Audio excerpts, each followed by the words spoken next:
The opioid crisis is a serious public health issue arising from the misuse of prescription and non-prescription opioid drugs. Hi everyone, my name is Dossie Wu. I'm a PhD student from the Department of Neuroscience, and today I will be discussing the significance of the opioid epidemic and what we can do to learn more about it.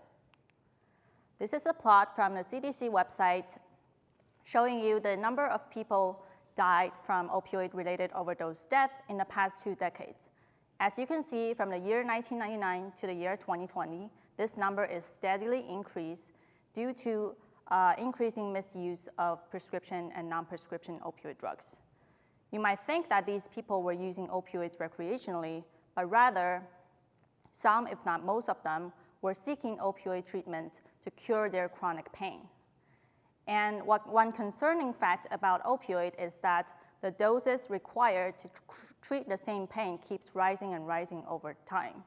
So one might have to take double, if not triple, of the dose that they initially took about 2 months or 3 months after the initial treatment.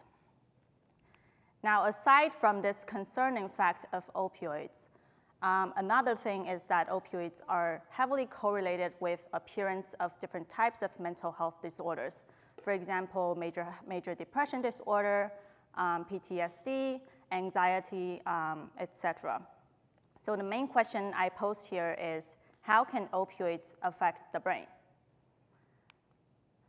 So to do a brief introduction, opioids in our brain binds to opioid receptors, which are essentially everywhere inside the brain. So they can penetrate every single neurons in the brain. And brains are made up of trillions of billions of these neurons that talk to each other via this little cleft. We call it a synapse. And neuron 1, therefore, can talk to neuron 2 via the synapse communication.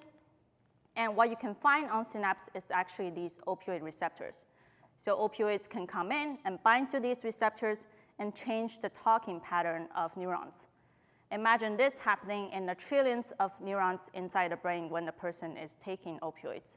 This can cause profound changes which we have no way to tell when the person starts to take opioids. So luckily we have a model organism, because we cannot use human subjects for obvious reasons. We'll be seeking solution in a lab animal, the mouse. What we do first is, this is a brain slice for a mouse, but we're using live animal in reality. This is for depiction purposes. And what we do first is we inject the virus that make the neuron glow green when they're actively talking to each other. And when they're not talking, when they're silent, the neurons keep silent, so we don't see the glowing green. And how are we be able to see the glowing is by implanting a microscope on top of the mouse's head with or without morphine administration. This allows us to compare the morphine administrations causing the changes to the mouse's brain. And this is an example of the video that we grabbed from this particular experiment. And you can see the glowing pattern of these cells indicating that they're actively talking to each other. And this is just a 10-second example of the video that from this experiment. But each single mouse can produce tens of hours of these videos, and we can push them through a data analysis pipeline, and that allows us to parse out how exactly does morphine cause changes to these talking pattern of these neurons. So by understanding how exactly does morphine cause changes to the mouse's brain, we could potentially understand better how morphine causes changes to our brain in particular, and could potentially develop therapeutic to stop the compulsive drug abuse from happening in the first place. Thank you.